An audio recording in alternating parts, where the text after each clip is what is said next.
Hello, my dear. Do you want to listen to the interesting story? Let's go. Andersen's fairy tales The Snow Queen Fur Story, which treats of a mirror and of the splinters. Now then, let us begin. When we are at the end of the story, we shall know more than we know now. But to begin, once upon a time there was a wicked sprite. Indeed, he was the most mischievous of all sprites.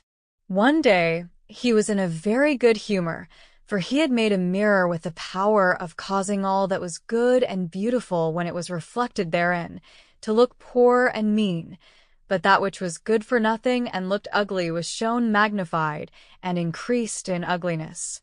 In this mirror the most beautiful landscapes looked like boiled spinach, and the best persons were turned into frights, or appeared to stand on their heads. Their faces were so distorted that they were not to be recognized, and if anyone had a mole, you might be sure that it would be magnified and spread over both nose and mouth. "That's glorious fun," said the sprite. If a good thought passed through a man's mind, then a grin was seen in the mirror, and the sprite laughed heartily at his clever discovery. All the little sprites who went to his school for free ebooks at Planet 81, he kept a sprite school, told each other that a miracle had happened, and that now only, as they thought, it would be possible to see how the world really looked. They ran about with the mirror, and at last there was not a land or a person who was not represented distorted in the mirror. So then they thought they would fly up to the sky and have a joke there. The higher they flew with the mirror, the more terribly it grinned. They could hardly hold it fast. Higher and higher still they flew, nearer and nearer to the stars, when suddenly the mirror shook so terribly with grinning that it flew out of their hands and fell to the earth, where it was dashed in 100,000,000 and more pieces. And now it worked much more evil than before, for some of these pieces were hardly so large as a grain of sand, and they flew about in the wide world, and when they got into people's eyes, there they stayed, and then people saw everything perverted, or only had an eye for that which was evil. This happened because the very smallest bit had the same power which the whole mirror had possessed. Some persons even got a splinter in their heart, and then it made one shudder, for their heart became like a lump of ice. Some of the broken pieces were so large that they were used for window panes, through which one could not see one's friends.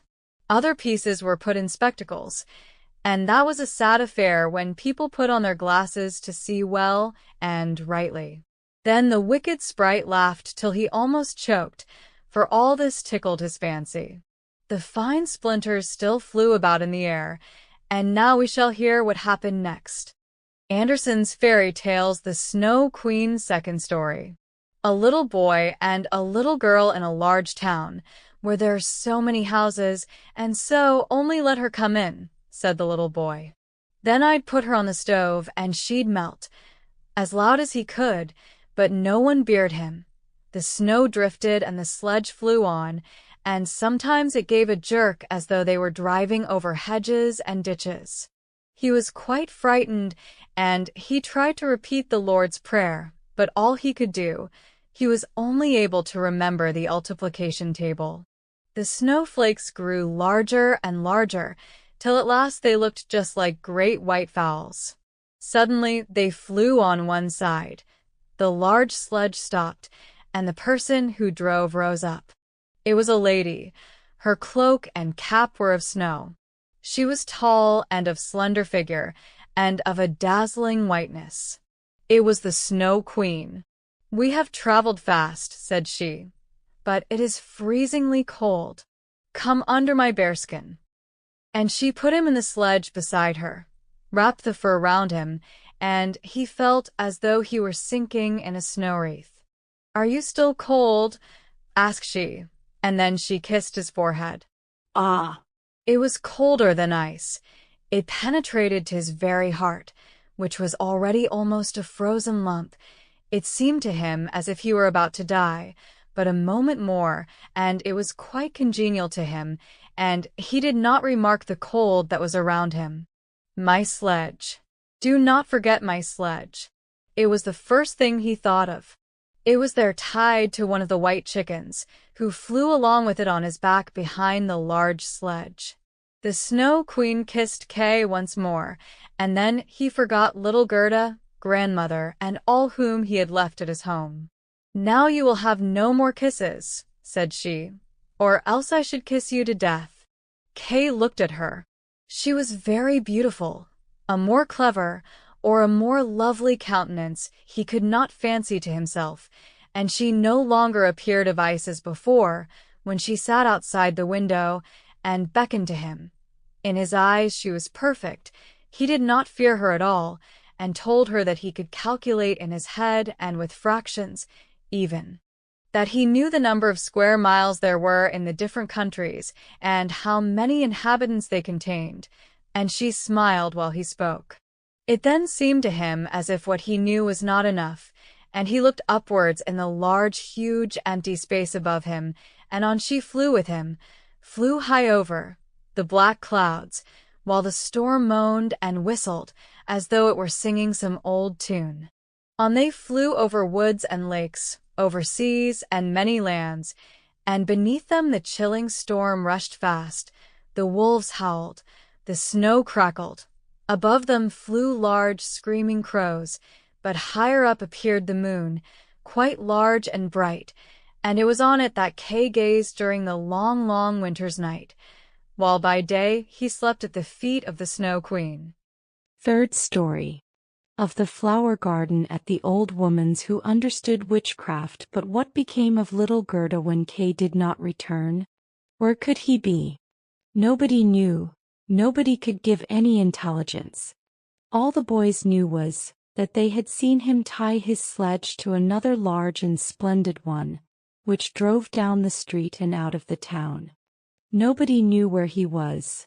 Many sad tears were shed, and little Gerda wept long and bitterly. At last she said he must be dead, that he had been drowned in the river which flowed close to the town. Those were very long and dismal winter evenings. At last spring came with its warm sunshine. "Kay is dead and gone," said little Gerda. "That I don't believe," said the sunshine.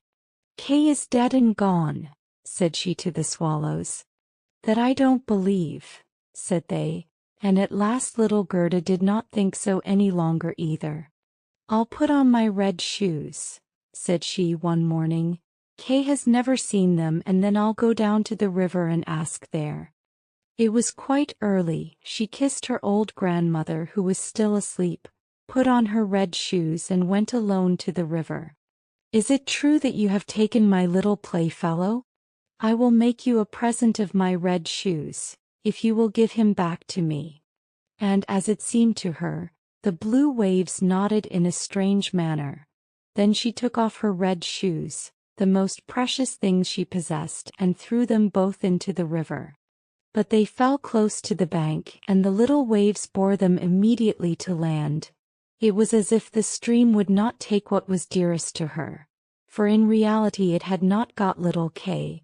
But Gerda thought that she had not thrown the shoes out far enough, so she clambered into a boat which lay among the rushes, went to the farthest end and threw out the shoes. But the boat was not fastened, and the motion which she occasioned made it drift from the shore. She observed this and hastened to get back. But before she could do so, the boat was more than a yard from the land and was gliding quickly northward. Little Gerda was very frightened and began to cry, but no one heard her except the sparrows, and they could not carry her to land. But they flew along the bank and sang Osif to comfort her. "Here we are. Here we are." The boat drifted with the stream. Little Gerda sat quite still without shoes, for they were swimming behind the boat, but she could not reach them because the boat went much faster than they did. The banks on both sides were beautiful. Lovely flowers, venerable trees, and slopes with sheep and cows, but not a human being was to be seen. "Perhaps the river will carry me to little Kay," said she, and then she grew less sad. She rose and looked for many hours at the beautiful green banks. Presently she sailed by a large cherry orchard. where was a little cottage with curious red and blue windows. It was thatched, and before it 2 wooden soldiers stood sentry and presented arms when anyone went past. Gerda called to them, for she thought they were alive, but they of course did not answer. She came close to them, for the stream drifted the boat quite near the land. Gerda called still louder, and an old woman then came out of the cottage, leaning upon a crooked stick. She had a large broad-brimmed hat on, painted with the most splendid flowers. "Poor little child," said the old woman, "how did you get upon the large rapid river, to be driven about so in the wide world?" And then the old woman went into the water, caught hold of the boat with her crooked stick, drew it to the bank and lifted little Gerda out. And Gerda was so glad to be on dry land again, but she was rather afraid of the strange old woman. "But come and tell me who you are and how you came here," said she. And Gerda told her all, and the old woman shook her head and said, And when Gerda had told her everything and asked her if she had not seen little Kay, the woman answered that he had not passed there, but he no doubt would come, and she told her not to be cast down, but taste her cherries and look at her flowers, which were finer than any in a picture book, each of which could tell a whole story. She then took Gerda by the hand, led her into the little cottage and locked the door. The windows were very high up. The glass was red, blue and green, and the sunlight shone through quite wondrous ly in all sorts of colors. On the table stood the most exquisite cherries, and Gerda ate as many as she chose, for she had permission to do so. While she was eating, the old woman combed her hair with a golden comb, and her hair curled and shone with a lovely golden color around that sweet little face, which was so round and so like a rose. "I have often longed for such a dear little girl," said the old woman. "Now you shall see how well we agree together."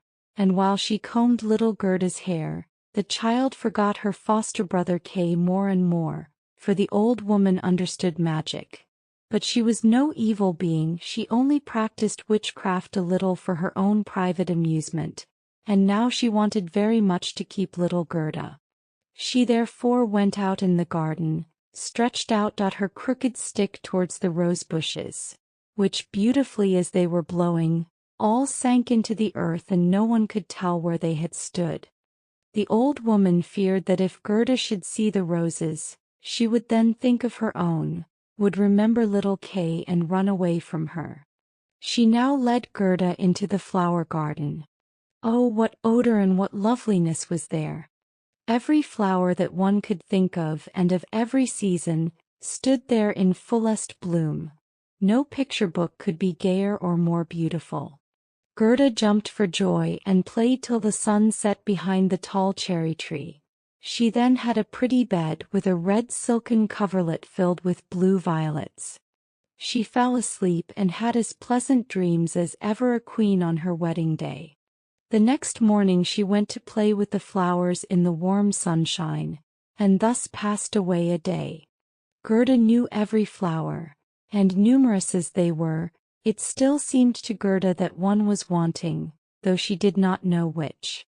One day while she was looking at the hat of the old woman painted with flowers, the most beautiful of them all seemed to her to be a rose. The old woman had forgotten to take it from her hat when she made the others vanish in the earth. But so it is when one's thoughts are not collected. "What?" said Gerda. "Are there no roses here?" And she ran about amongst the flower beds and looked, but there was not one to be found. She then sat down and wept, but her hot tears fell just where a rose bush had sunk, and when her warm tears watered the ground, the tree shot up suddenly as fresh and blooming as when it had been swallowed up. Gerda kissed the roses, thought of her own dear roses at home and with them of little Kay. "Oh, how long I have stayed," said the little girl. "I intended to look for Kay. Don't you know where he is?" she asked of the roses. "Do you think he is dead and gone?" "Dead he certainly is not," said the roses. "We have been in the earth where all the dead are, but Kay was not there." "Many thanks," said little Gerda, and she went to the other flowers, looked into their cups and asked, "Don't you know where little Kay is?" But every flower stood in the sunshine and dreamed its own fairy tale or its own story. And they all told her very many things, but not one knew anything of Kay. Well, what did the tiger lily say? "Hearest thou not the drum? Bum, bum." Those are the only two tones. Always bum, bum. Hark to the plaintive song of the old woman, to the call of the priests. The Hindu woman in her long robe stands upon the funeral pile. The flames rise around her and her dead husband, but the Hindu woman thinks on the living one in the surrounding circle. On him whose eyes burn hotter than the flames, on him, the fire of whose eyes pierces her heart more than the flames which soon will burn her body to ashes. Can the heart's flame die in the flame of the funeral pile? "I don't understand that at all," said little Gerda. "That is my story," said the lily. "What did the convolvulus say?" "Projecting over a narrow mountain path there hangs an old feudal castle. Thick evergreens grow on the dilapidated walls and around the altar, where a lovely maiden is standing. She bends over the railing and looks out upon the rose. No fresher rose hangs on the branches than she. No apple blossom carried away by the wind is more buoyant.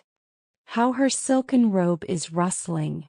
Is he not yet come?" "Is it Kay that you mean?" asked little Gerda. "I am speaking about my story, about my dream," answered the convolvulus. "What did the snowdrops say?" "Between the trees a long board is hanging, it is a swing. Two little girls are sitting in it and swing themselves backwards and forwards. Their frocks are as white as snow and long green silk ribbons flutter from their bonnets. Their brother, who is older than they are, stands up in the swing. He twines his arms round the cords to hold himself fast, for in one hand he has a little cup and in the other a clay pipe. He is blowing soap bubbles. The swing moves and the bubbles float in charming changing colors. The last is still hanging to the end of the pipe and rocks in the breeze. The swing moves. The little black dog, as light as a soap bubble, jumps up on his hind legs to try to get into the swing. It moves, the dog falls down, barks and is angry. They tease him, the bubble bursts. A swing, a bursting bubble, such is my song. What you relate may be very pretty, but you tell it in so melancholy a manner and do not mention Kay. What do the hyacinths say? There were once upon a time 3 sisters, quite transparent and very beautiful. The robe of the one was red, that of the second blue, and that of the third white. They danced hand in hand beside the calm lake in the clear moonshine. They were not elfin maidens but mortal children. A sweet fragrance was smelt, and the maidens vanished in the wood. The fragrance grew stronger, 3 coffins, and in them 3 lovely maidens, glided out of the forest and across the lake. The shining glowworms flew around like little floating lights. Do the dancing maidens sleep, or are they dead? The odor of the flowers says they are corpses. The evening bell tolls for the dead. You make me quite sad, said little Gerda. I cannot help thinking of the dead maidens. Oh, is little Kay really dead? The roses have been in the earth and they say no. Ding dong, sounded the hyacinth bells. We do not toll for little Kay, we do not know him. That is our way of singing, the only one we have. And Gerda went to the ranunculuses that looked forth from among the shining green leaves. You are a little bright sun, said Gerda. Tell me if you know where I can find my playfellow. And the ranunculus shone brightly and looked again at Gerda. What song could the ranunculus sing? It was one that said nothing about Kay either. In a small court the bright sun was shining in the first days of spring. The beams glided down the white walls of a neighbor's house, and close by the fresh yellow flowers were growing, shining like gold in the warm sun rays. An old grandmother was sitting in the air, her granddaughter, the poor and lovely servant, just come for a short visit. She knows her grandmother. There was gold, pure virgin gold, in that blessed kiss. There, that is my little story, said the ranunculus. My poor old grandmother, sighed Gerda. Yes, she is longing for me, no doubt. She is sorrowing for me as she did for little Kay. But I will soon come home, and then I will bring Kay with me. It is of no use asking the flowers. They only know their own old rhymes and can tell me nothing. And she tucked up her frock to enable her to run quicker. But the narcissus gave her a knock on the leg just as she was going to jump over it. So she stood still, looked at the long yellow flower and asked, "You perhaps know something?" And she bent down to the narcissus. And what did it say? "I can see myself, I can see myself, oh, how odorous I am. Up in the little garret there stands, half-dressed, a little dancer. She stands now on one leg, now on both. She despises the whole world. Yet she lives only in imagination. She pours water out of the teapot over a piece of stuff which she holds in her hand. It is the bodice. Cleanliness is a fine thing. The white dress is hanging on the hook. It was washed in the teapot and dried on the roof. She puts it on, ties a saffron-colored kerchief round her neck, and then the gown looks whiter. I can see myself, I can see myself." "That's nothing to me," said little Gerda. "That does not concern me." And then off she ran to the further end of the garden. The gate was locked, but she shook the rusted bolt till it was loosened and the gate opened, and little Gerda ran off barefooted into the wide world. She looked round her thrice, but no one followed her. At last she could run no longer. She sat down on a large stone, and when she looked about her she saw that the summer had passed. It was late in the autumn, but that one could not remark in the beautiful garden, where there was always sunshine, and where there were flowers the whole year round. "Dear me, how long I have stayed," said Gerda. "Autumn is come. I must not rest any longer." And she got up to go further. Oh, how tender and wearied her little feet were. All around it looked so cold and raw. The long willow leaves were quite yellow, and the fog dripped from them like water. One leaf fell after the other. The sloes only stood full of fruit, which set one's teeth on edge. Oh, how dark and comfortless it was in the dreary world. Fourth story. The Prince and Princess Gerda was obliged to rest herself again, when exactly opposite to her, a large raven came hopping over the white snow. He had long been looking at Gerda and shaking his head, and now he said, "Caw, caw. Good day, good day." He could not say it better, but he felt a sympathy for the little girl, and asked her where she was going all alone. The word alone Gerda understood quite well and felt how much was expressed by it. So she told the raven her whole history and asked if he had not seen Kay. The raven nodded very gravely and said, "It may be, it may be." "What, do you really think so?" cried the little girl, and she nearly squeezed the raven to death, so much did she kiss him. "Gently, gently," said the raven. I think that it may be little Kay. But now he has forgotten you for the princess." "Does he live with a princess?" asked Gerda. "Yes, listen," said the raven, "but it will be difficult for me to speak your language. If you understand the raven language I can tell you better." "No, I have not learnt it," said Gerda, "but my grandmother understands it and she can speak gibberish too. I wish I had learnt it."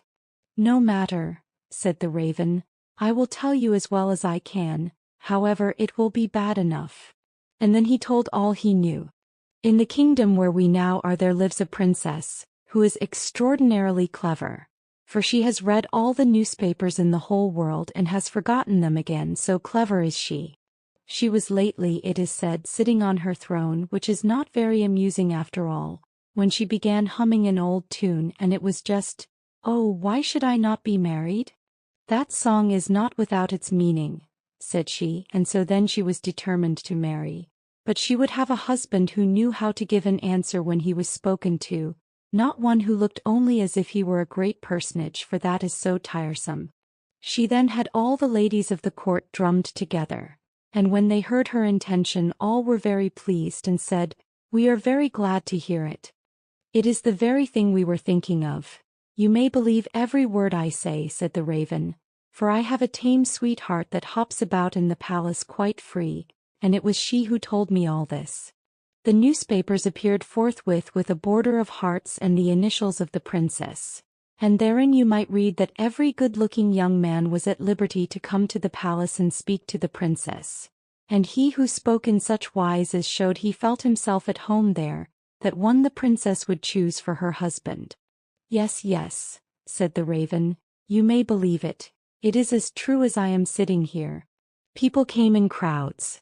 There was a crush and a hurry, but no one was successful either on the first or second day. They could all talk well enough when they were out in the street, but as soon as they came inside the palace gates and saw the guard richly dressed in silver, and the lackeys in gold on the staircase, and the large illuminated saloons, then they were abashed. And when they stood before the throne on which the princess was sitting, all they could do was to repeat the last word they had uttered, and to hear it again did not interest her very much. It was just as if the people within were under a charm, and had fallen into a trance till they came out again into the street. For then, oh then, they could chatter enough. There was a whole row of them standing from the town gates to the palace. "I was there myself to look," said the raven. "They grew hungry and thirsty, but from the palace they got nothing whatever, not even a glass of water. Some of the cleverest, it is true, had taken bread and butter with them, but none shared it with his neighbor, for each thought, 'Let him look hungry and then the princess won't have him.'" "But little Kay," said Gerda, "when did he come? Was he among the number?" "Patience, patience, we are just come to him.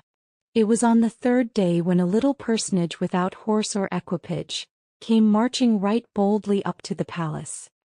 His eyes shone like yours, he had beautiful long hair, but his clothes were very shabby."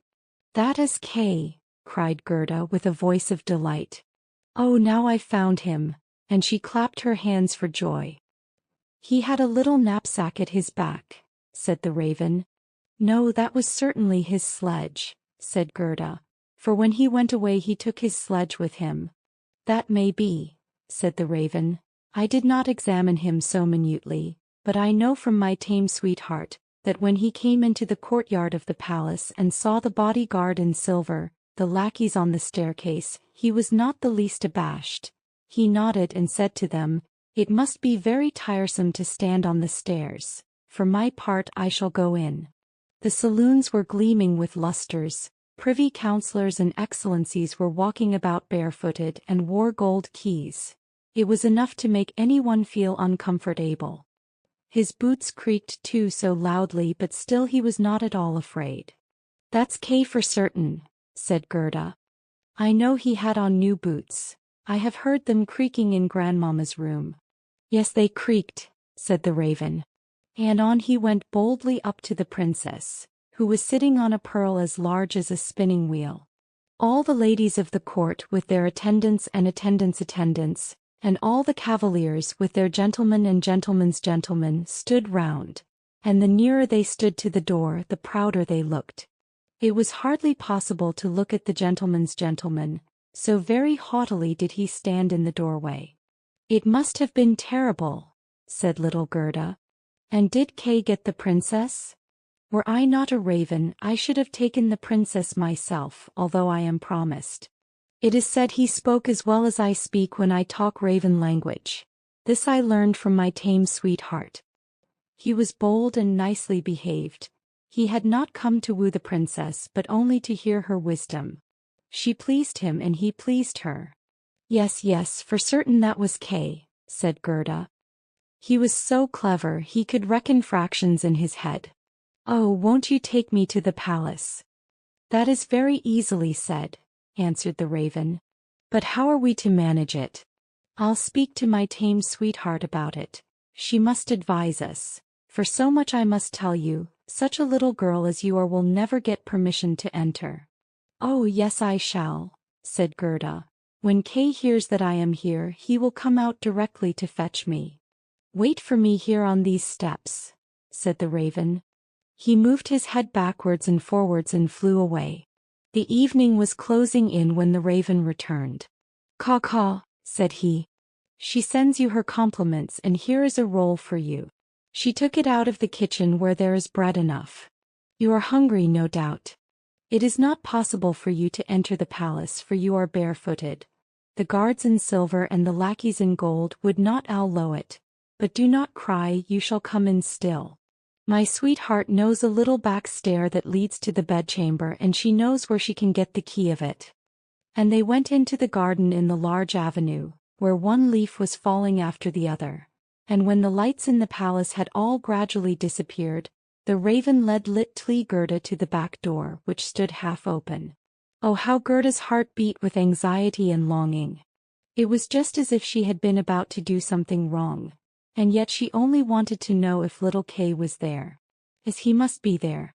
She called to mind his intelligent eyes and his long hair so vividly, she could quite see him as he used to laugh when they were sitting under the roses at home. "He will no doubt be glad to see you, to hear what a long way you have come for his sake, to know how unhappy all at home were when he did not come back." Oh, what a fright and a joy it was! They were now on the stairs. A single lamp was burning there, and on the floor stood the tame raven, turning her head on every side and looking at Gerda, who bowed as her grandmother had taught her to do. "My intended has told me so much good of you, my dear young lady," said the tame raven. "Your tale is very affecting. If you will take the lamp, I will go before. We will go straight on, for we shall meet no one." "I think there is somebody just behind us," said Gerda, and something rushed past. It was like shadowy figures on the wall.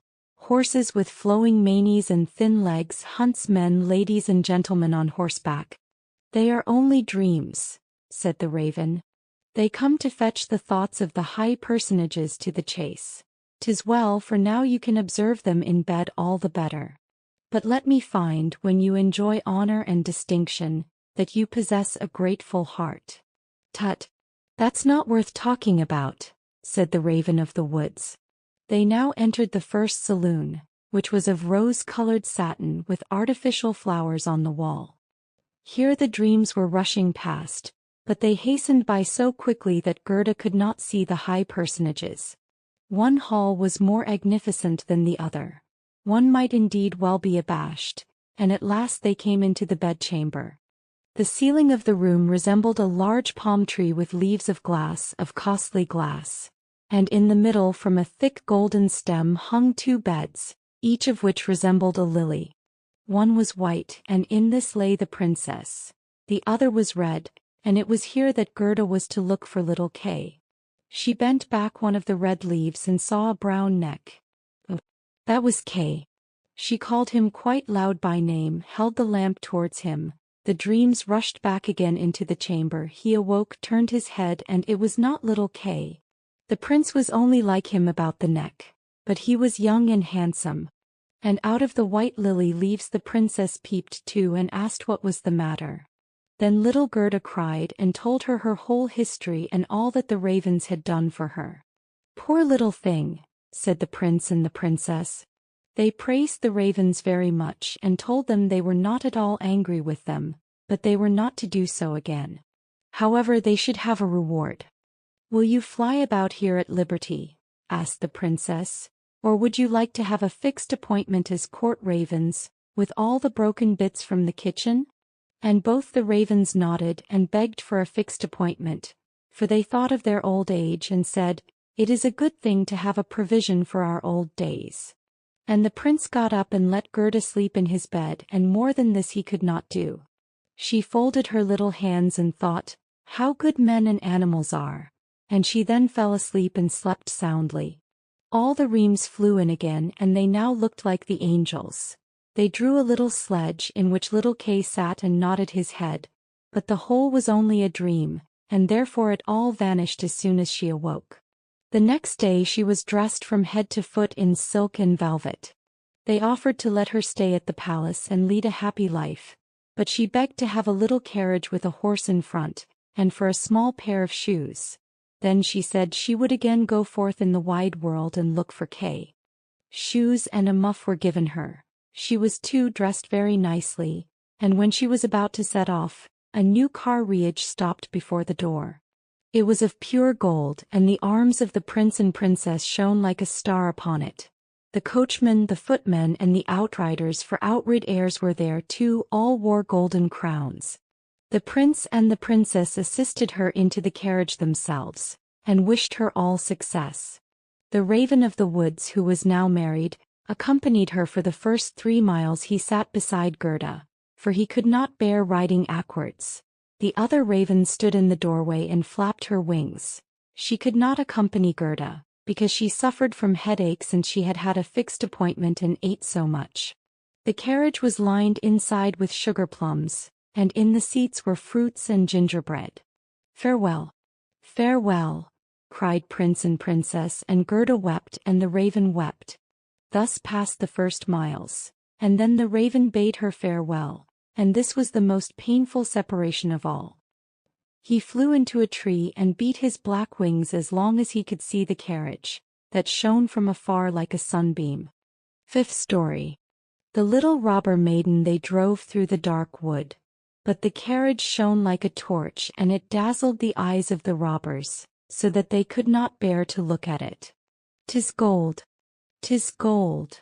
they cried, and they rushed forward, seized the horses, knocked down the little postilion, the coachman, and the servants, and pulled little Gerda out of the carriage. "How plump, how beautiful she is! She must have been fed on nut kernels," said the old female robber, who had a long scrubby beard and bushy eyebrows that hung down over her eyes. "She is as good as a fatted lamb. How nice she will be!" And then she drew out a knife, the blade of which shone so that it was quite dreadful to behold. "Oh!" cried the woman at the same moment. She had been bitten in the ear by her own little daughter, who hung at her back, and who was so wild and unmanageable that it was quite amusing to see her.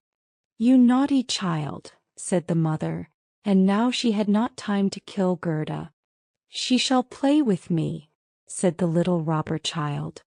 "She shall give me her muff and her pretty frock. She shall sleep in my bed." And then she gave her mother another bite, so that she jumped and ran round with the pain, and the robber's little one. "I will go into the carriage," said the little robber maiden, and she would have her will, for she was very spoiled and very headstrong. She and Gerda got in, and then away they drove over the stumps of felled trees, deeper and deeper into the woods. The little robber maiden was as tall as Gerda, but stronger, broader-shouldered, and of dark complexion. Her eyes were quite black. They looked almost melancholy. She embraced little Gerda and said, "They shall not kill you as long as I am not displeased with you. You are doubtless a princess." "No," said little Gerda, who then related all that had happened to her and how much she cared about little Kay. The little robber maiden looked at her with a serious air, nodded her head slightly, and said, "They shall not kill you even if I am angry with you. Then I will do it myself." And she dried Gerda's eyes and put both her hands in the handsome muff, which was so soft and warm. At length the carriage stopped.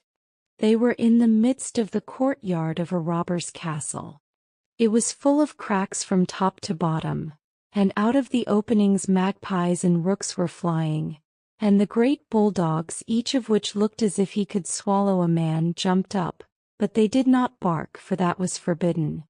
In the midst of the large old smoking hall burnt a great fire on the stone floor. The smoke disappeared under the stones and had to seek its own egress.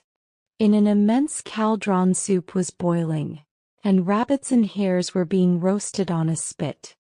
"You shall sleep with me tonight with all my animals," said the little robber maiden. They had something to eat and drink, and then went into a corner where straw and carpets were lying. Beside them, on laths and perches, sat nearly 100 pigeons, all asleep seemingly, but yet they moved a little when the robber maiden came. "They are all mine," said she, at the same time seizing one that was next to her by the legs and shaking it so that its wings fluttered. "Kiss it," cried the little girl, and flung the pigeon in Gerda's face. "Up there is the rabble of the wood," continued she, pointing to several laths which were fastened before a hole high up in the wall. "That's the rabble. They would all fly away immediately if they were not well fastened in. And here is my dear old back," and she laid hold of the horns of a reindeer that had a bright copper ring round its neck, and was tethered to the spot. "We are obliged to lock this fellow in too, or he would make his escape. Every evening I tickle his neck with my sharp knife. He is so frightened at it."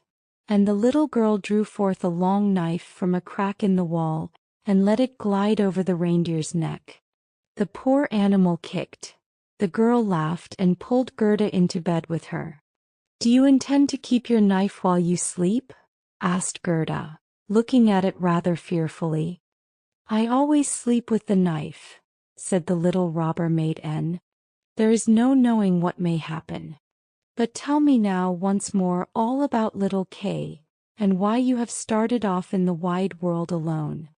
And Gerda related all from the very beginning. The wood pigeons cooed above in their cage, and the others slept. The little robber maiden wound her arm round Gerda's neck, held the knife in the other hand, and snored so loud that everybody could hear her. But Gerda could not close her eyes, for she did not know whether she was to live or die. The robbers sat round the fire, sang and drank, and the old female robber jumped about so that it was quite dreadful for Gerda to see her. Then the wood pigeons said, "Coo, coo, we have seen little Kay. A white hen carries his sledge. He himself sat in the carriage of the Snow Queen, who passed here, down just over the wood as we lay in our nest.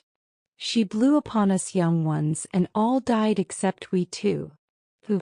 "Coo, what is that you say up there?" cried little Gerda. "Where did the Snow Queen go to? Do you know anything about it?" "She is no doubt gone to Lapland, for there is always snow and ice there. Only ask the reindeer who is tethered there. Ice and snow is there. There it is, glorious and beautiful," said the reindeer. "One can spring about in the large Chine valleys. The Snow Queen has her summer tent there, but her fixed abode is high up towards the North Pole, on the island called Spitzbergen." "Okay, poor little Kay," sighed Gerda. "Do you choose to be quiet?" said the robber maiden. "If you don't, I shall make you." In the morning Gerda told her all that the wood pigeons had said, and the little maiden looked very serious, but she nodded her head and said, "That's no matter, it's no matter." "Do you know where Lapland lies?" she asked of the reindeer. "Who should know better than I?" said the animal, and his eyes rolled in his head. "I was born and bred there, there I leapt about on the fields of snow." "Listen," said the robber maiden to Gerda. "You see that the men are gone, but my mother is still here and will remain. However, towards morning she takes a draught out of the large flask, and then she sleeps a little. Then I will do something for you." She now jumped out of bed, flew to her mother, with her arms round her neck, and pulling her by the beard, said, "Good morrow, my own sweet nanny goat of a mother."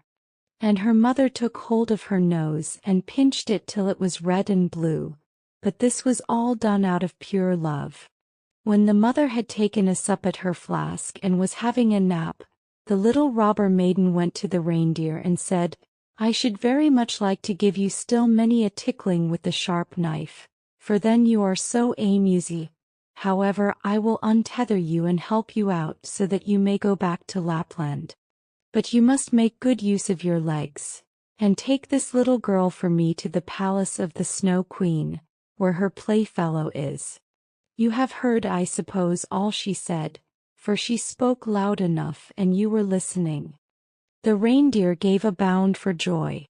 The robber maiden lifted up little Gerda, and took the precaution to bind her fast on the reindeer's back. She even gave her a small cushion to sit on. Here are your worsted leggins, for it will be cold. But the muff I shall keep for myself, for it is so very pretty. But I do not wish you to be cold. Here is a pair of lined gloves of my mother's. They just reach up to your elbow.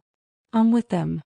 Now you look about the hands just like my ugly old mother. And Gerda wept for joy. I can't bear to see you fretting, said the little robber maiden. This is just the time when you ought to look pleased. Here are 2 loaves and a ham for you so that you won't starve. The bread and the meat were fastened to the reindeer's back.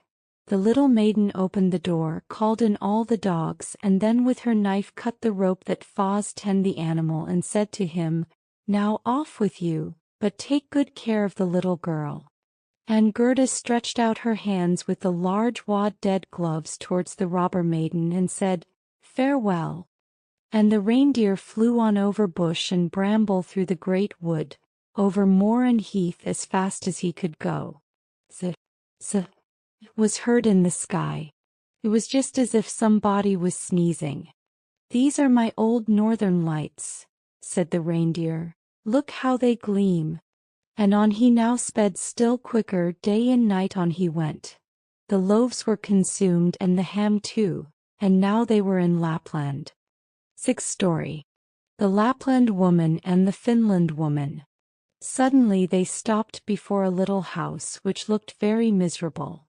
The roof reached to the ground, and the door was so low that the family were obliged to creep upon their stomachs when they went in or out. Nobody was at home except an old Lapland woman, who was dressing fish by the light of an oil lamp.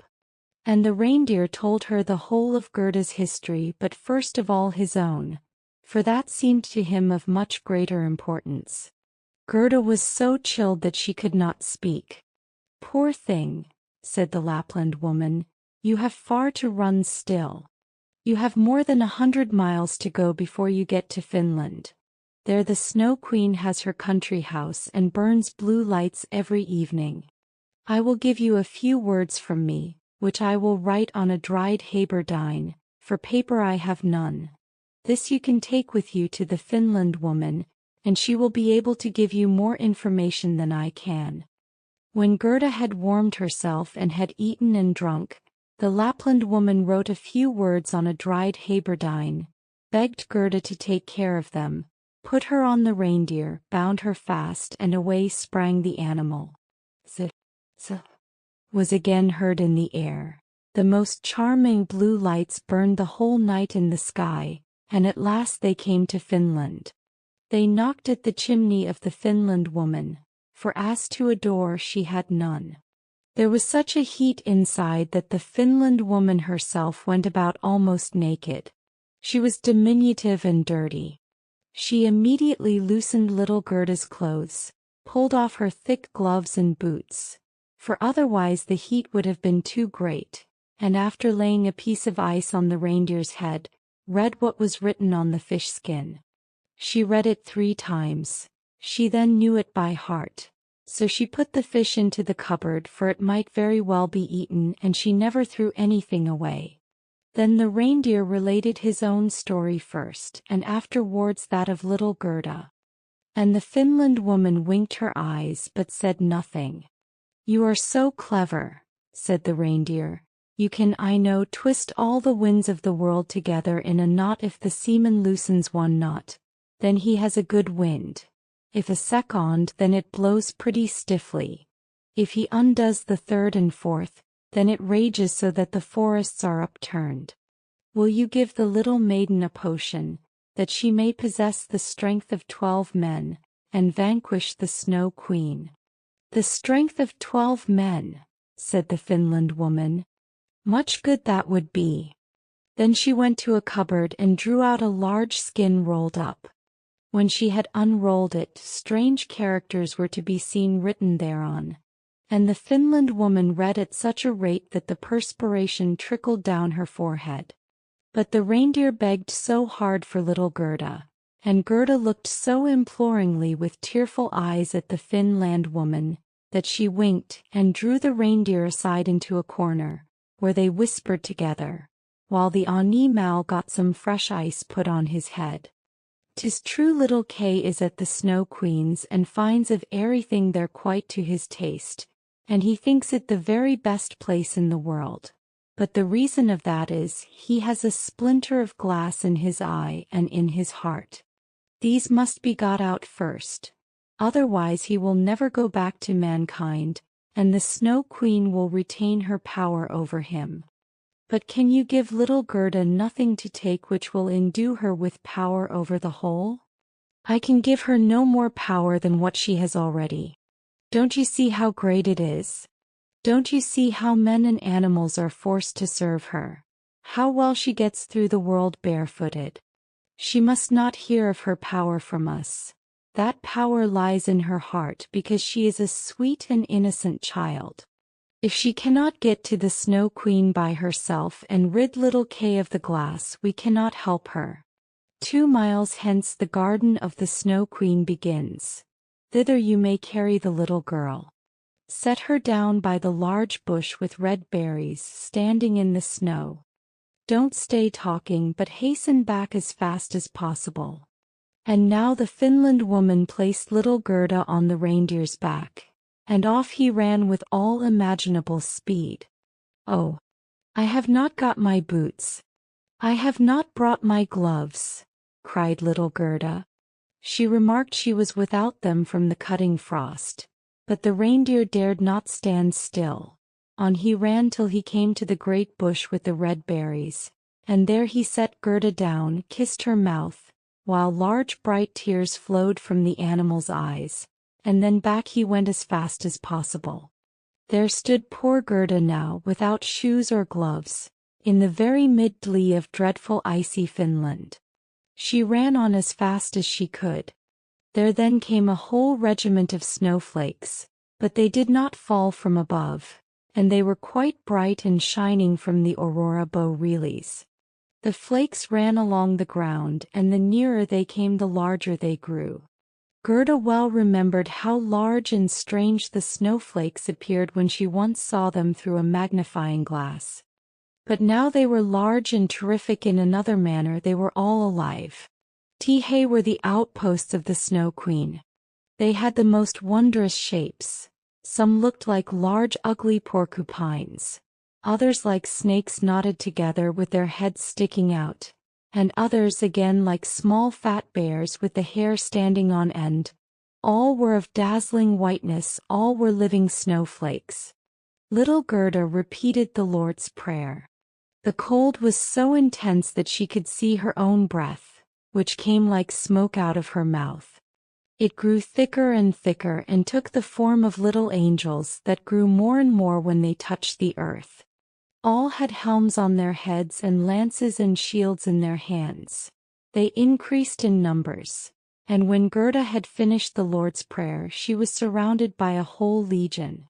They thrust at the horrid snowflakes with their spears, so that they flew into 1,000 pieces, and little Gerda walked on bravely and in security. The angels patted her hands and feet, and then she felt the cold less and went on quickly towards the palace of the Snow Queen. But now we shall see how Kay fared. He never thought of Gerda, and least of all that she was standing before the palace. 7th story. What took place in the palace of the Snow Queen, and what happened afterward. The walls of the palace were of driving snow, and the windows and doors of cutting winds. There were more than 100 halls there, according as the snow was driven by the winds. The largest was many miles in extent. All were lighted up by the powerful aurora borealis, and all were so large, so empty, so icy cold, and so resplendent. Mirth never reigned there. There was never even a little bear ball with the storm for music, while the polar bears went on their hind legs and showed off their steps. Never a little tea party of white young lady foxes. Vast, cold, and empty were the halls of the Snow Queen. The northern lights shone with such precision that one could tell exactly when they were at their highest or lowest degree of brightness. In the middle of the empty, endless hall of snow was a frozen lake. It was cracked in 1,000 pieces, but each piece was so like the other that it seemed the work of a cunning artificer. In the middle of this lake sat the Snow Queen when she was at home, and then she said she was sitting in the mirror of understanding, and that this was the only one and the best thing in the world. Little Kay was quite blue, yes, nearly black with cold, but he did not observe it, for she had kissed away all feeling of cold from his body, and his heart was a lump of ice. He was dragging along some pointed flat pieces of ice, which he laid together in all possible ways, for he wanted to make something with them, just as we have little flat pieces of wood to make geometrical figures with, called the Chinese puzzle. Kay made all sorts of figures, the most complicated, for it was an ice puzzle for the understanding. In his eyes the figures were extraordinarily beautiful and of the utmost importance, for the bit of glass which was in his eye caused this. He found whole figures which represented a written word, but he never could manage to represent just the word he wanted. That word was eternity. And the Snow Queen had said, "If you can discover that figure, you shall be your own master, and I will make you a present of the whole world and a pair of new skates." But he could not find it out. "I'm going now to warm lands," said the Snow Queen. "I must have a look down into the black cauldrons." It was the volcanoes Vesuvius and Etna that she meant. "I will just give them a coating of white, for that is as it ought to be. Besides, it is good for the oranges and the grapes." And then away she flew, and Kay sat quite alone in the empty halls of ice that were miles long, and looked at the blocks of ice and thought till his skull was almost cracked. There he sat quite benumbed and motionless. One would have imagined he was frozen to death. Suddenly little Gerda stepped through the great portal into the palace. The gate was formed of cutting winds, but Gerda repeated her evening prayer, and the winds were laid as though they slept, and the little maiden entered the vast, empty, cold halls.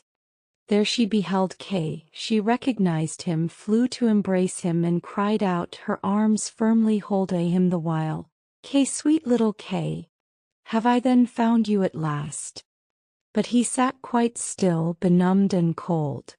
Then little Gerda shed burning tears, and they fell on his bosom, they penetrated to his heart, they thawed the lumps of ice and consumed the splinters of the looking-glass.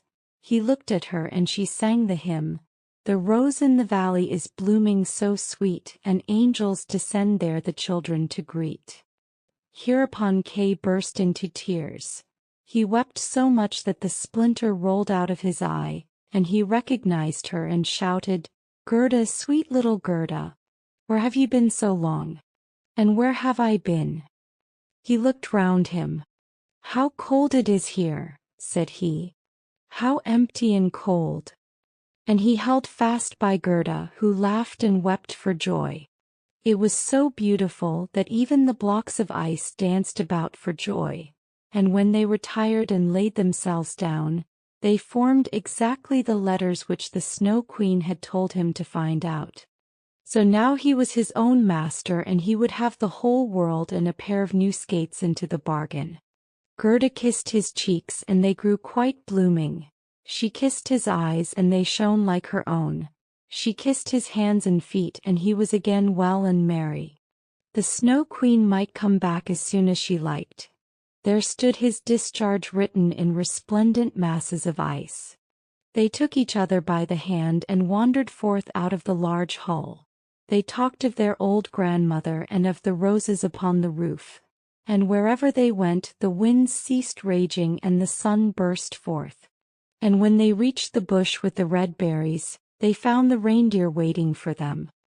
He had brought another, a young one, with him whose udder was filled with milk, which he gave to the little ones and kissed their lips.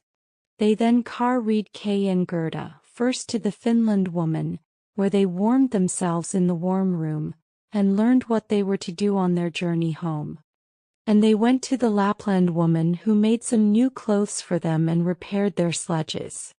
The reindeer and the young hind leaped along beside them, and accompanied them to the boundary of the country. Here the first vegetation peeped forth. Here Kay and Gerda took leave of the Lapland woman. "Farewell, farewell," they all said. And the first green buds appeared, the first little birds began to chirp. And out of the wood came, riding on a magnificent horse which Gerda knew, it was one of the leaders in the golden carriage, a young damsel with a bright red cap on her head and armed with pistols. It was the little robber maiden who, tired of being at home, had determined to make a journey to the north, and afterwards in another direction if that did not please her. She recognized Gerda immediately, and Gerda knew her too. It was a joyful meeting. "You are a fine fellow for tramping about," said she to little Kay. "I should like to know, faith, if you deserve that one should run from one end of the world to the other for your sake?" But Gerda patted her cheeks and inquired for the prince and princess. "They are gone abroad," said the other. "But the raven?" asked little Gerda. "Oh, the raven is dead," she answered. "His tame sweetheart is a widow and wears a bit of black worsted round her leg. She laments most piteously, but it's all mere talk and stuff. Now tell me what you've been doing and how you managed to catch him." And Gerda and Kay both told their story. "And Schnipp Schnapp Schnurrbasselur," said the robber maiden, and she took the hands of each and promised that if she should some day pass through the town where they lived, she would come and visit them, and then away she rode. Kay and Gerda took each other's hand. It was lovely spring weather with abundance of flowers and of verdure. The church bells rang, and the children recognized the high towers and the large town. It was that in which they dwelt.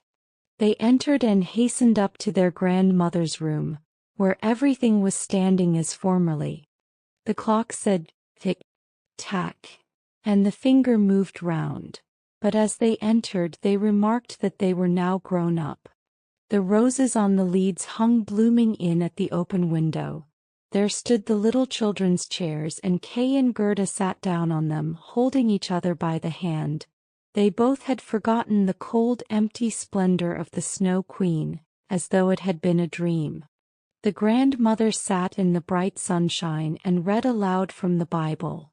"Unless ye become as little children, ye cannot enter the kingdom of heaven."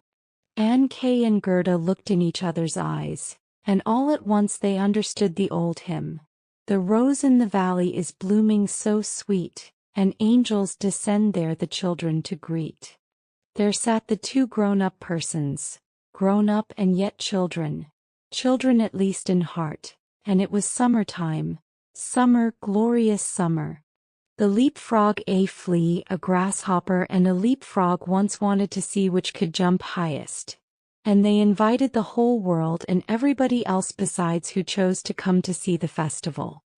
3 famous jumpers were they, as everyone would say when they all met together in the room. "I will give my daughter to him who jumps highest," exclaimed the king, "for it is not so amusing where there is no prize to jump for." The flea was the first to step forward.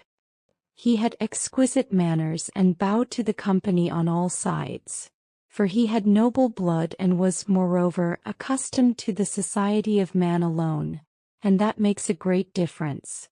Then came the grasshopper. He was considerably heavier, but he was well-mannered and wore a green uniform which he had by right of birth. He said, moreover, that he belonged to a very ancient Egyptian family, and that in the house where he then was, he was thought much of. The fact was, he had been just brought out of the fields and put in a pasteboard house, 3 stories high, all made of court cards with the colored side inwards, and doors and windows cut out of the body of the Queen of Hearts. "I sing so well," said he, That's 16 native grasshoppers who have chirped from infancy, and yet got no house built of cards to live in, grew thinner than they were before for sheer vexation when they heard me. It was thus that the flea and the grasshopper gave an account of themselves, and thought they were quite good enough to marry a princess. The leapfrog said nothing, but people gave it as their opinion, that he therefore thought the more, and when the house-dog snuffed at him with his nose, he confessed the leapfrog was of good family. The old counselor, who had had 3 orders given him to make him hold his tongue, asserted that the leapfrog was a prophet, for that one could see on his back if there would be a severe or mild winter, and that was what one could not see even on the back of the man who writes the almanac. "I say nothing, it is true," exclaimed the king, "but I have my own opinion notwithstanding." Now the trial was to take place. The flea jumped so high that nobody could see where he went to, so they all asserted he had not jumped at all, and that was dishonorable. The grasshopper jumped only half as high, but he leaped into the king's face, who said that was ill-mannered. The leapfrog stood still for a long time, lost in thought. It was believed at last he would not jump at all. "I only hope he is not unwell," said the house-dog, when pop! He made a jump all on one side into the lap of the princess, who was sitting on a little golden stool close by. Hereupon the king said, "There is nothing above my daughter, therefore to bound up to her is the highest jump that can be made. But for this, one must possess understanding, and the leapfrog has shown that he has understanding. He is brave and intellectual. And so he won the princess." "It's all the same to me," said the flea. "She may have the old leapfrog for all I care. I jumped the highest, but in this world merit seldom meets its reward. A fine exterior is what people look at nowadays." The flea then went into foreign service, where it is said he was killed. The grasshopper sat without on a green bank and reflected on worldly things, and he said too, "Yes, a fine exterior is everything, a fine exterior is what people care about." And then he began chirping his peculiar melancholy song, from which we have taken this history, and which may very possibly be all untrue, although it does stand here printed in black and white. The elderbush. Once upon a time there was a little boy who had taken cold. He had gone out and got his feet wet, though nobody could imagine how it had happened, for it was quite dry weather. So his mother undressed him, put him to bed, and had the teapot brought in, to make him a good cup of elderflower tea. Just at that moment the merry old man came in, who lived up atop of the house all alone, for he had neither wife nor children, but he liked children very much and knew so many fairy tales that it was quite delightful. "Now drink your tea," said the boy's mother, "then perhaps you may hear a fairy tale." "If I had but something new to tell," said the old man. "But how did the child get his feet wet?" "That is the very thing that nobody can make out," said his mother. "Am I to hear a fairy tale?" asked the little boy. "Yes, if you can tell me exactly, for I must know that first, how deep the gutter is in the little street opposite that you pass through in going to school." "Just up to the middle of my boot," said the child, "but then I must go into the deep hole." "Ah, that's where the wet feet came from," said the old man. "I ought now to tell you a story, but I don't know any more." "You can make one in a moment," said the little boy. "My mother says that all you look at can be turned into a fairy tale, and that you can find a story in everything." "Yes, but such tales and stories are good for nothing. The right sort come of themselves. They tap at my forehead and say, 'Here we are.' Won't there be a tap soon?" asked the little boy. And his mother laughed, put some elderflowers in the teapot, and poured boiling water upon them. "Do tell me something." "Pray do." "Yes, if a fairy tale would come of its own accord. but they are proud and haughty and come only when they choose. Stop, said he all on a sudden. I have it. Pay attention. There is one in the teapot. And the little boy looked at the teapot. The cover rose more and more, and the elderflowers came forth so fresh and white and shot up long branches.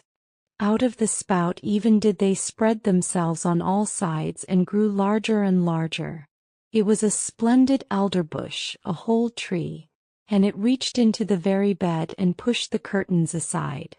How it bloomed! And what an odor! In the middle of the bush sat a friendly-looking old woman in a most strange dress.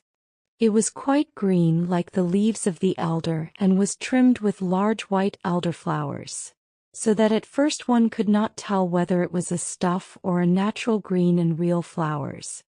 "What's that woman's name?" asked the little boy. "The Greeks and Romans," said the old man, "called her a dryad, but that we do not understand. The people who live in the new booths have a much better name for her.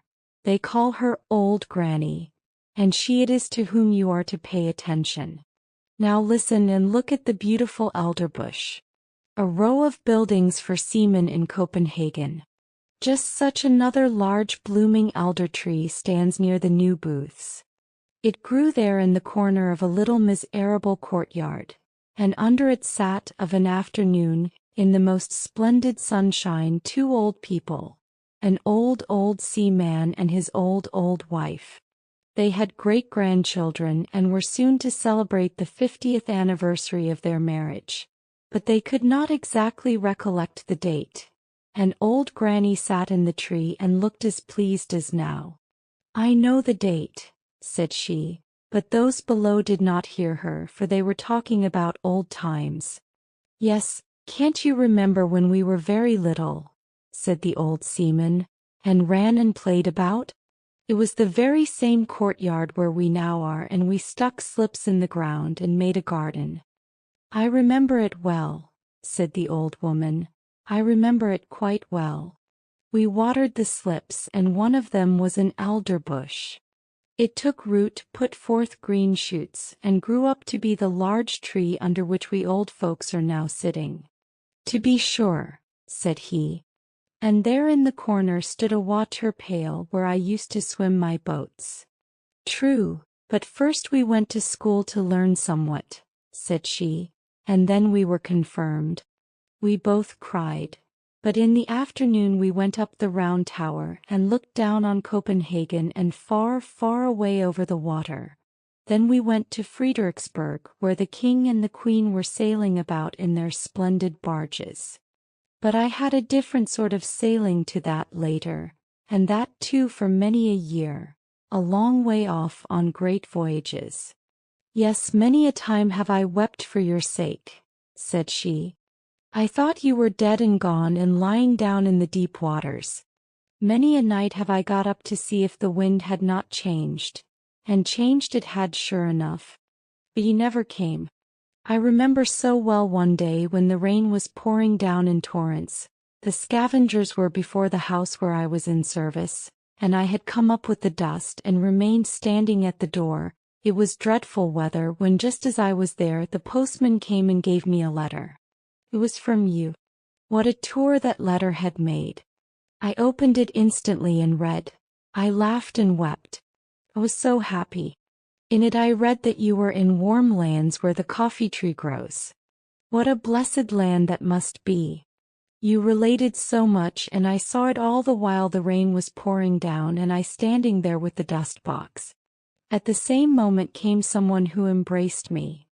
Yes, but you gave him a good box on his ear that made it tingle.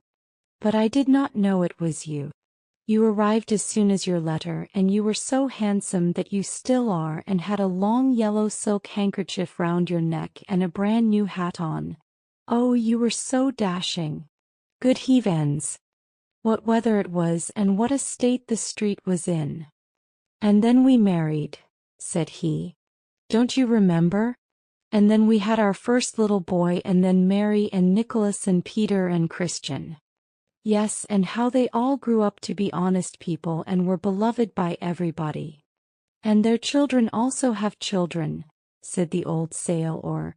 Yes, those are our grandchildren, full of strength and vigor. It was, methinks, about this season that we had our wedding. Yes, this very day is the 50th anniversary of the marriage, said old Granny, sticking her head between the two old people, who thought it was their neighbor who nodded to them. They looked at each other and held one another by the hand. Soon after came their children and their grandchildren, for they knew well enough that it was the day of the 50th anniversary, and had come with their gratulations that very morning. But the old people had forgotten it, although they were able to remember all that had happened many years ago. And the elder bush sent forth a strong odor in the sun, that was just about to set, and shone right in the old people's faces. They both looked so rosy-cheeked, and the youngest of the grandchildren danced around them and called out quite delighted, that there was to be something very splendid that evening. They were all to have hot potatoes. And old Nanny nodded in the bush and shouted, "Hurrah!" with the rest. But that is no fairy tale, said the little boy who was least tending to the story. The thing is, you must understand it, said the narrator. Let us ask old Nanny. That was no fairy tale, 'tis true, said old Nanny, but now it's coming. The most wonderful fairy tales grow out of that which is reality. Were that not the case, you know, my magnificent elderbush could not have grown out of the teapot. And then she took the little boy out of bed, laid him on her bosom, and the branches of the elder tree, full of flowers, closed around her. They sat in an aerial dwelling, and it flew with them through the air. Oh, it was wondrous beautiful. Old Nanny had grown all of a sudden a young and pretty maiden, but her robe was still the same green stuff with white flowers, which she had worn before. On her bosom she had a real elderflower, and in her yellow waving hair a wreath of the flowers. Her eyes were so large and blue that it was a pleasure to look at them. She kissed the boy, and now they were of the same age and felt alike. Hand in hand they went out of the bower, and they were standing in the beautiful garden of their home. Near the green lawn Papa's walking stick was tied, and for the little ones it seemed to be endowed with life, for as soon as they got astride it, the round polished knob was turned into a magnificent neighing head, a long black mane fluttered in the breeze, and 4 slender yet strong legs shot out. The animal was strong and handsome, and away they went at full gallop round the lawn. Huzzah! Now we are riding miles off, said the boy. We are riding away to the castle where we were last year. And on they rode round the grass plot, and the little maiden, who we know was no one else but old Nanny, kept on crying out, "Now we are in the country. Don't you see the farmhouse yonder?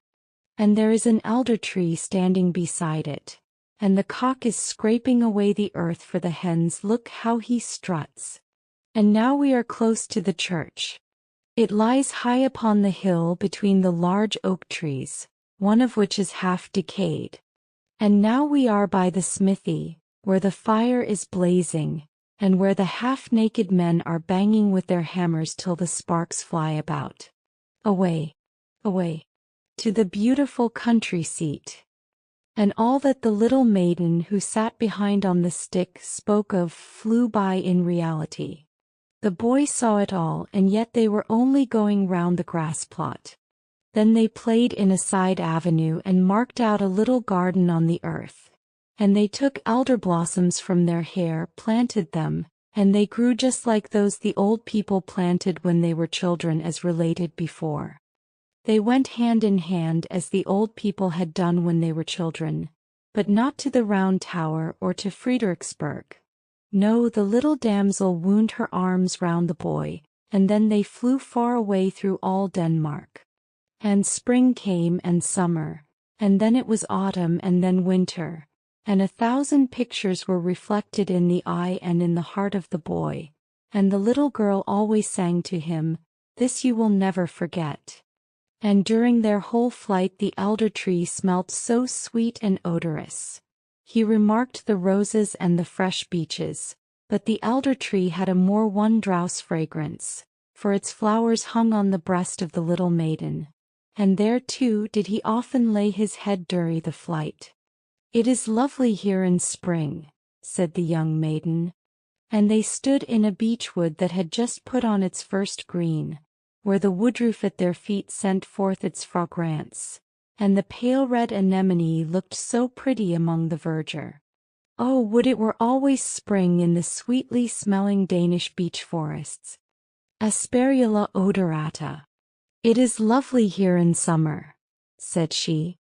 And she flew past old castles of bygone days of chivalry, where the red walls and the embattled gables were mirrored in the canal, where the swans were swimming, and peered up into the old cool avenues. In the fields the corn was waving like the sea, in the ditches red and yellow flowers were growing, while wild drone flowers and blooming convolvuluses were creeping in the hedges. And towards evening the moon rose round and large, and the haycocks in the meadows smelt so sweet. Ly. This one never forgets. "It is lovely here in autumn," said the little maiden. And suddenly the atmosphere grew as blue again as before. The forest grew red and green and yellow-colored. The dogs came leaping along, and whole flocks of wild fowl flew over the cairn, where blackberry bushes were hanging round the old stones. The sea was dark blue, covered with ships full of white sails, and in the barn old women, maidens, and children were sitting picking hops into a large cask. The young sang songs, but the old told fairy tales of mountain sprites and soothsayers. Nothing could be more charming. "It is delightful here in winter," said the little maiden. And all the trees were covered with hoarfrost. They looked like white corals. The snow crackled underfoot as if one had new boots on, and one falling star after the other was seen in the sky. The Christmas tree was lighted in the room. Presents were there, and good humor reigned. In the country the 6 olin sounded in the room of the peasant. The newly baked cakes were attacked. Even the poorest child said, "It is really delightful here in winter." Yes, it was delightful, and the little maiden showed the boy everything. And the elder tree still was fragrant, and the red flag with the white cross was still waving, the flag under which the old seamen in the new booths had sailed. And the boy grew up to be a lad, and was to go forth in the wide world, far, far away to warm lands, where the coffee tree grows. But at his departure the little maiden took an elder blossom from her bosom, and gave it him to keep. And it was placed between the leaves of his prayer book. And when in foreign lands he opened the book, it was always at the place where the keepsake flower lay. And the more he looked at it, the fresher it became. He felt, as it were, the fragrance of the Danish groves. And from among the leaves of the flowers he could distinctly see the little maiden, peeping forth with her bright blue eyes. And then she whispered, "It is delightful here in spring, summer, autumn, and winter," and 100 visions glided before his mind. Thus passed many years, and he was now an old man, and sat with his old wife under the blooming tree. They held each other by the hand, as the old grandfather and grandmother yonder in the new booths did, and they talked exactly like them of old times, and of the 50th anniversary of their wedding. The little maiden with the blue eyes and with elder blossoms in her hair sat in the tree, nodded to both of them, and said, "Today is the 50th anniversary." And then she took 2 flowers out of her hair and kissed them. First they shone like silver, then like gold.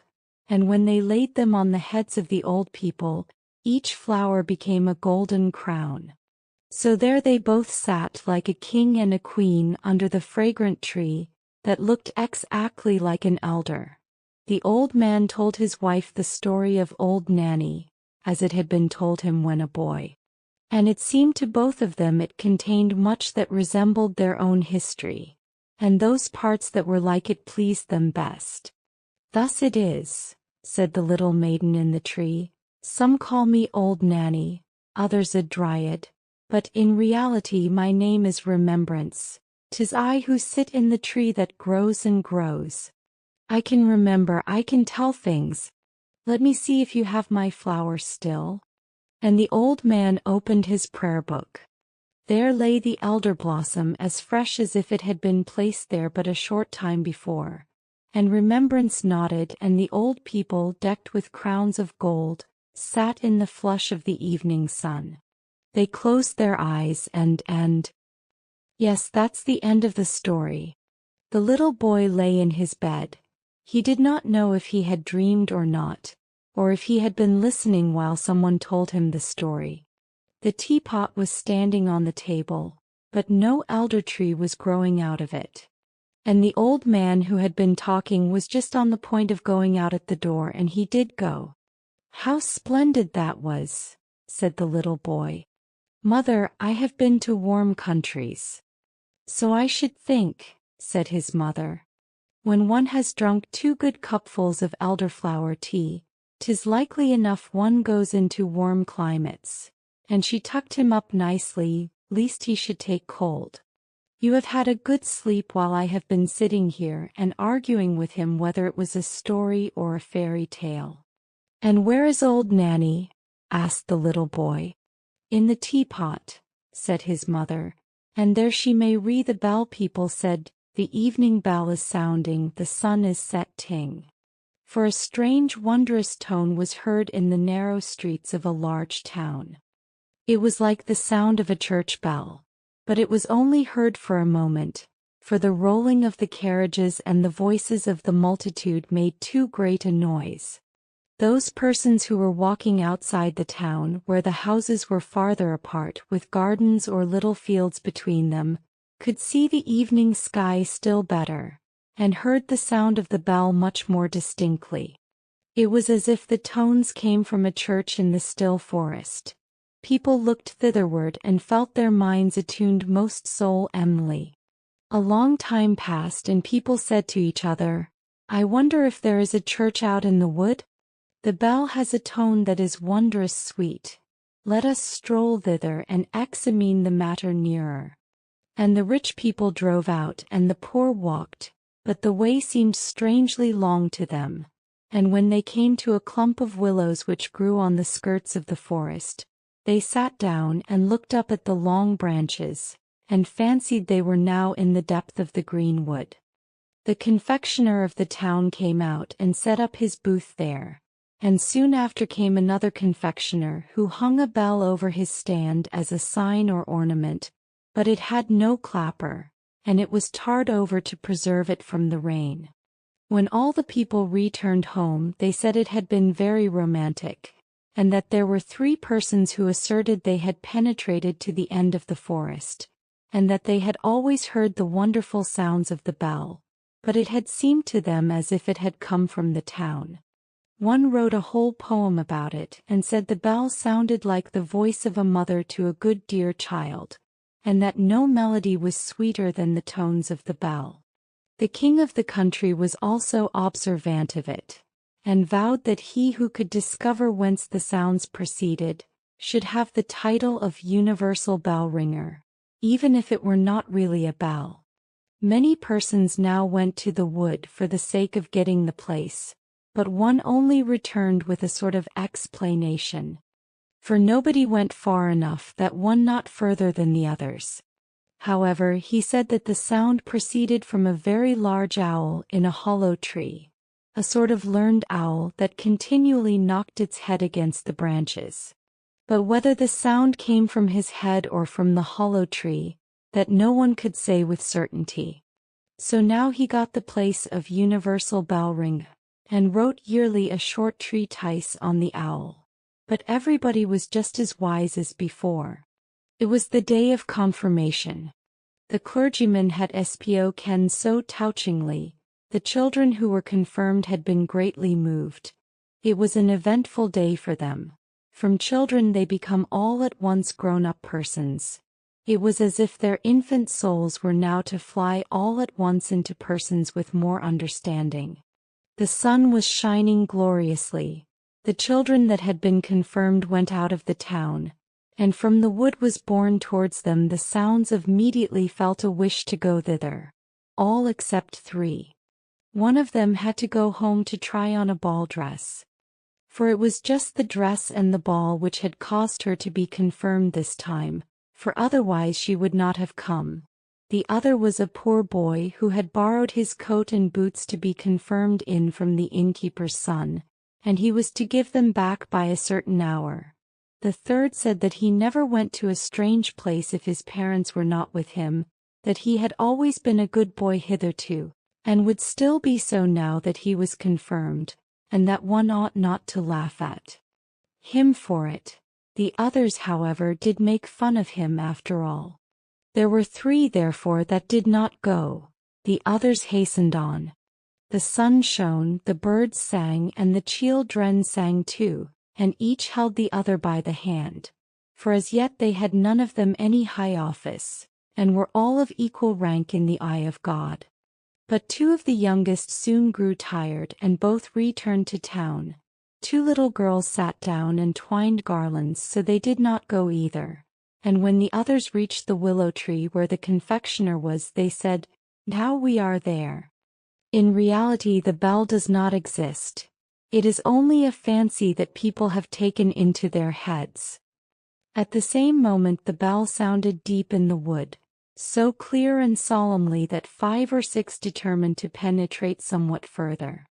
It was so thick and the foliage so dense, that it was quite fatiguing to proceed. Woodroof and anemones grew almost too high.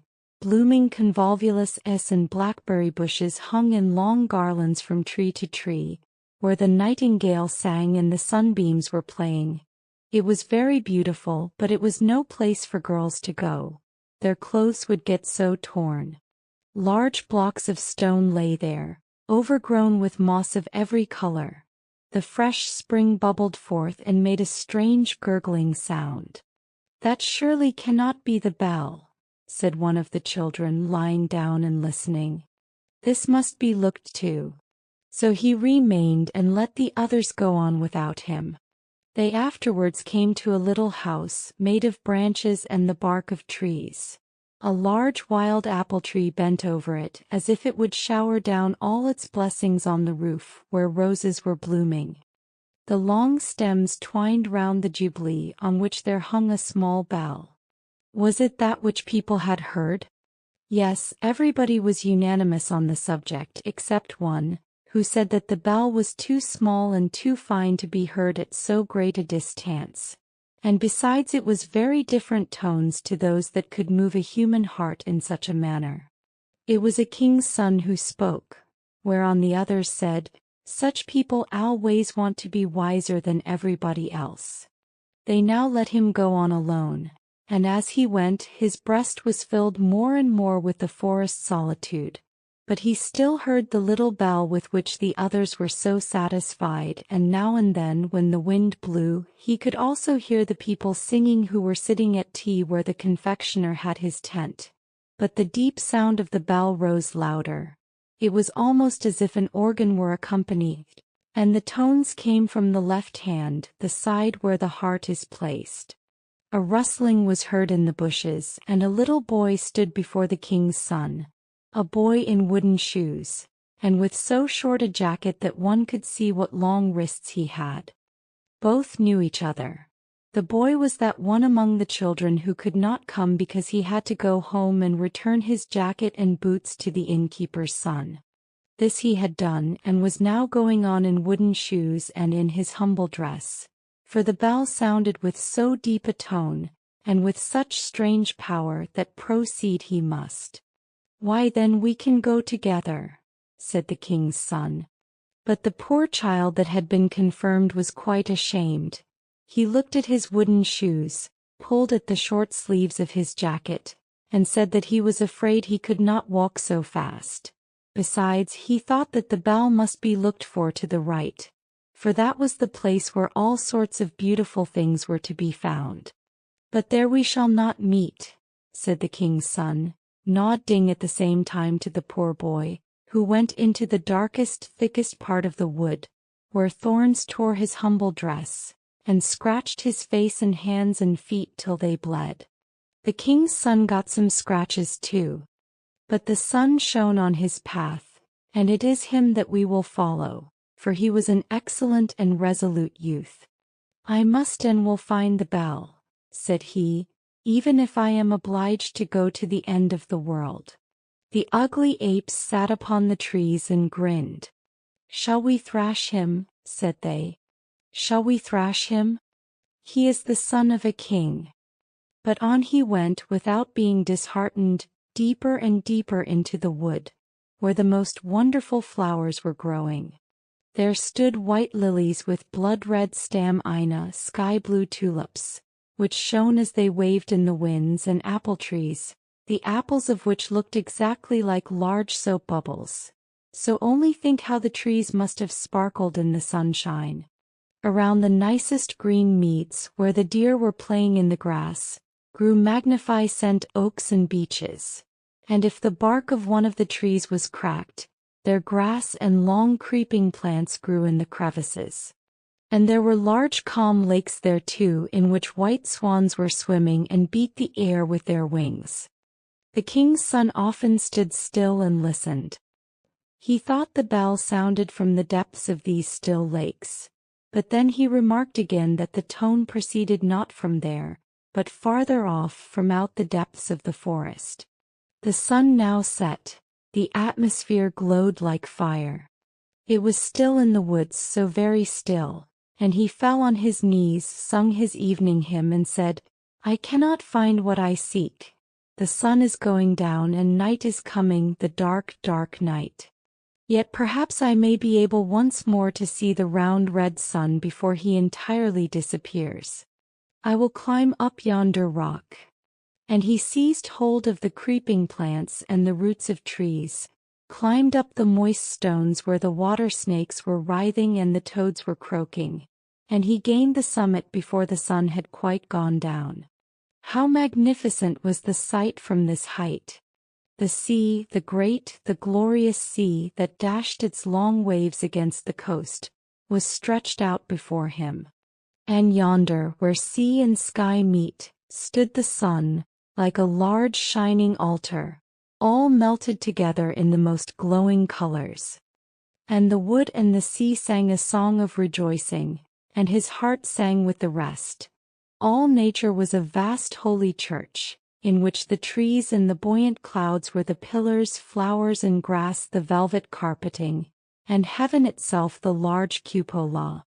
The red colors above faded away as the sun vanished, but 1,000,000 stars were lighted, 1,000,000 lamps shone, and the king's son spread out his arms towards heaven and wood and sea, when at the same moment, coming by a path to the right, appeared in his wooden shoes and jacket, the poor boy who had been confirmed with him. He had followed his own path and had reached the spot just as soon as the son of the king had done. They ran towards each other and stood together hand in hand in the vast church of nature and of poetry, while over them sounded the invisible holy bell. Blessed spirits floated around them, and lifted up their voices in a rejoicing hallelujah. The old house in the street up there was a very old house. It was almost 300 years old, for that might be known by reading the great beam on which the date of the year was carved. Together with tulips and hop-bines there were whole verses spelled as in former times, and over every window was a distorted face cut out in the beam. The one story stood forward a great way over the other, and directly under the eaves was a leaden spout with a dragon's head. The rain water should have run out of the mouth, but it ran out of the belly, for there was a hole in the spout. All the other houses in the street were so new and so neat, with large window panes and smooth walls, one could easily see that they would have nothing to do with the old house. They certainly thought, how long is that old decayed thing to stand here as a spectacle in the street? And then the projecting windows stand so far out, that no one can see from our windows what happens in that direction. The steps are as broad as those of a palace and as high as to a church tower. The iron railings look just like the door to an old family vault, and then they have brass tops. That's so stupid. On the other side of the street were also new and neat houses, and they thought just as the others did. But at the window opposite the old house there sat a little boy with fresh rosy cheeks and bright beaming eyes. He certainly liked the old house best, and that both in sunshine and moonshine. And when he looked across at the wall where the mortar had fallen out, he could sit and find out there the strangest figures imaginable. Exactly as the street had appeared before, with steps, projecting windows and pointed gables. He could see soldiers with halberds and spouts where the water ran like dragons and serpents. That was a house to look at, and there lived an old man who wore plush breeches, and he had a coat with large brass buttons and a wig that one could see was a real wig. Every morning there came an old fellow to him who put his rooms in order and went on errands. Otherwise the old man in the plush breeches was quite alone in the old house. Now and then he came to the window and looked out, and the little boy nodded to him and the old man nodded again, and so they became acquaintances, and then they were friends, although they had never spoken to each other, but that made no difference. The little boy heard his parents say, "The old man opposite is very well off, but he is so very, very lonely." The Sunday following, the little boy took something and wrapped it up in a piece of paper, went downstairs and stood in the doorway. And when the man who went on errands came past, he said to him, "I say, master, will you give this to the old man over the way from me? I have 2 pewter soldiers, this is one of them, and he shall have it, for I know he is so very, very lonely." And the old errand man looked quite pleased, nodded, and took the pewter soldier over to the old house. Afterwards there came a message. It was to ask if the little boy himself had not a wish to come over and pay a visit. And so he got permission of his parents and then went over to the old house. And the brass balls on the iron railings shone much brighter than ever. One would have thought they were polished on account of the visit. And it was as if the carved-out trumpeters, for there were trumpeters who stood in tulips, carved out on the door, blew with all their might. Their cheeks appeared so much rounder than before. As they blew, trataratra, the little boy comes, trataratra, and then the door opened. The whole passage was hung with portraits of knights in armor and ladies in silken gowns, and the armor rattled and the silken gowns rustled. And then there was a flight of stairs which went a good way upwards and a little way downwards, and then one came on a balcony which was in a very dilapidated state, sure enough, with large holes and long crevices, but grass grew there and leaves out of them altogether, for the whole balcony outside the yard and the walls were overgrown with so much green stuff, that it looked like a garden. Only a balcony. Here stood old flower pots with faces and asses' ears. And the flowers grew just as they liked. One of the pots was quite overrun on all sides with pinks, that is to say, with the green part. Shoot stood by shoot, and it said quite distinctly, "The ear has cherished me, the sun has kissed me and promised me a little flower on Sunday. A little flower on Sunday." And then they entered a chamber where the walls were covered with hog's leather and printed with gold flowers. "The gilding decays, but hog's leather stays," said the walls. And there stood easy chairs with such high backs and so carved out and with arms on both sides. Sit down, said they. Ugh! How I creak! Now I shall certainly get the gout like the old clothes, pug. And then the little boy came into the room where the projecting windows were, and where the old man Saturday. "I thank you for the pewter soldier, my little friend," said the old man. "And I thank you because you come over to me." Thanky, or cranky, sounded from all the furniture. There was so much of it, that each article stood in the other's way to get a look at the little boy. In the middle of the wall hung a picture representing a beautiful lady, so young, so glad, but dressed quite as in former times, with clothes that stood quite stiff and with powder in her hair. She neither said thanky, nor cranky, but looked with her mild eyes at the little boy, who directly asked the old man, "Where did you get her?" "Yonder at the broker's," said the old man, "where there are so many pictures hanging. No one knows or cares about them, for they are all of them buried. But I knew her in bygone days, and now she has been dead and gone these 50 years. Under the picture, in a glazed frame, there hung a bouquet of withered flowers. They were almost 50 years old. They looked so very old. The pendulum of the great clock went to and fro, and the hands turned, and everything in the room became still older. But they did not observe it. They say at home," said the little boy, "that you are so very, very lonely." "Oh," said he, "the old thoughts, with what they may bring with them, come and visit me, and now you also come. I am very well off." Then he took a book with pictures in it down from the shelf. There were whole long processions and pageants with the strangest characters which one never sees nowadays. Soldiers like the knave of clubs and citizens with waving flags. The tailors had theirs with a pair of shears held by 2 lions, and the shoemakers theirs without boots, but with an eagle that had 2 heads, for the shoemakers must have everything so that they can say, "It is a pair." Yes, that was a picture book. The old man now went into the other room to fetch preserves, apples and nuts. Yes, it was delightful over there in the old house. "I cannot bear it any longer," said the pewter soldier, who sat on the drawers. "It is so lonely and melancholy here. But when one has been in a family circle, one cannot accustom oneself to this life. I cannot bear it any longer. The whole day is so long, and the evenings are still longer. Here it is not at all as it is over the way at your home, where your father and mother spoke so pleasantly, and where you and all your sweet children made such a delightful noise. Nay, how lonely the old man is! Do you think that he gets kisses? Do you think he gets mild eyes or a Christmas tree? He will get nothing but a grave. I can bear it no longer." "You must not let it grieve you so much," said the little boy. "I find it so very delightful here, and then all the old thoughts, with what they may bring with them, they come and visit here." "Yes, it's all very well, but I see nothing of them, and I don't know them," said the pewter soldier. "I cannot bear it."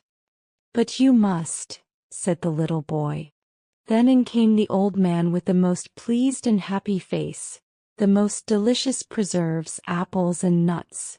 And so the little boy thought no more about the pewter soldier. The little boy returned home happy and pleased, and weeks and days passed away, and knots were made to the old house and from the old house, and then the little boy went over there again. The carved trumpeters blew, trateratra. There is the little boy, trateratra. And the swords and armor on the knights' portraits rattled, and the silk gowns rustled. The hog's leather spoke, and the old chairs had the gout in their legs and rheumatism in their backs. Ugh! It was exactly like the first time, for over there one day an hour was just like another. "I cannot bear it," said the pewter soldier. "I have shed pewter tears. It is too melancholy. Rather let me go to the wars and lose arms and legs. It would at least be a change. I cannot bear it longer. Now, I know what it is to have a visit from one's old thoughts, with what they may bring with them. I have had a visit from mine, and you may be sure it is no pleasant thing in the end. I was at last about to jump down from the drawers. I saw you all over there at home so distinctly, as if you really were here. It was again that Sunday morning. All you children stood before the table and sung your psalms as you do every morning. You stood devoutly with folded hands, and father and mother were just as pious. And then the door was opened, and little sister Mary, who is not 2 years old yet, and who always dances when she hears music or singing of whatever kind it may be, was put into the room, though she ought not to have been there, and then she began to dance but could not keep time because the tones were so long. And then she stood first on the one leg, and bent her head forwards, and then on the other leg, and bent her head forwards, but all would not do. You stood very seriously all together, although it was difficult enough. But I laughed to myself, and then I fell off the table and got a bump which I have still, for it was not right of me to laugh. But the whole now passes before me again in thought, and everything that I have lived to see. And these are the old thoughts with what they may bring with them. Tell me if you still sing on Sundays? Tell me something about little Mary, and how my comrade the other pewter soldier lives. Yes, he is happy enough, that's sure. I cannot bear it any longer. You are given away as a present, said the little boy. You must remain. Can you not understand that? The old man now came with a drawer in which there was much to be seen, both tin boxes and balsam boxes, old cards so large and so gilded such as one never sees them now. And several drawers were opened, and the piano was opened. It had landscapes on the inside of the lid, and it was so hoarse when the old man played on it. And then he hummed a song. Yes, she could sing that, said he, and nodded to the portrait which he had bought at the broker's, and the old man's eyes shone so bright. I will go to the wars. I will go to the wars, shouted the pewter soldier as loud as he could, and threw himself off the drawers right down on the floor. What became of him? The old man sought, and the little boy sought. He was away, and he stayed away. I shall find him, said the old man, but he never found him. The floor was too open, the pewter soldier had fallen through a crevice, and there he lay as in an open tomb. That day passed, and the little boy went home, and that week passed, and several weeks too. The windows were quite frozen. The little boy was obliged to sit and breathe on them to get a peephole over to the old house. And there the snow had been blown into all the carved work and inscriptions. It lay quite up over the steps, just as if there was no one at home, nor was there any one at home. The old man was dead. In the evening there was a hearse scene before the door, and he was borne into it in his coffin. He was now to go out into the country to lie in his grave. He was driven out there, but no one followed. All his friends were dead, and the little boy kissed his hand to the coffin as it was driven away. Some days afterwards there was an auction at the old house, and the little boy saw from his window how they carried the old knights and the old ladies away, the flower pots with the long ears, the old chairs, and the old clothes presses. Something came here and something came there. The portrait of her who had been found at the broker's came to the broker's again, and there it hung, for no one knew her more, no one cared about the old picture. In the spring they pulled the house down, for, as people said, it was a ruin. One could see from the street right into the room with the hog's leather hanging, which was slashed and torn, and the green grass and leaves about the balcony hung quite wild about the falling beams. And then it was put to rights. That was a relief, said the neighboring houses. A fine house was built there, with large windows and smooth white walls. But before it, where the old house had in fact stood, was a little garden laid out, and a wild grapevine ran up the wall of the neighboring house. Before the garden there was a large iron railing with an iron door. It looked quite splendid, and people stood still and peeped in, and the sparrows hung by scores in the vine, and chattered away at each other as well as they could. But it was not about the old house, for they could not remember it. So many years had passed, so many that the little boy had grown up to a whole man, yes, a clever man, and a pleasure to his parents. And he had just been married, and, together with his little wife, had come to live in the house here where the garden was. And he stood by her there whilst she planted a field flower that she found so pretty. She planted it with her little hand and pressed the earth around it with her fingers. What was that? She had stuck herself. There sat something pointed straight out of the soft mold. Yes, guess.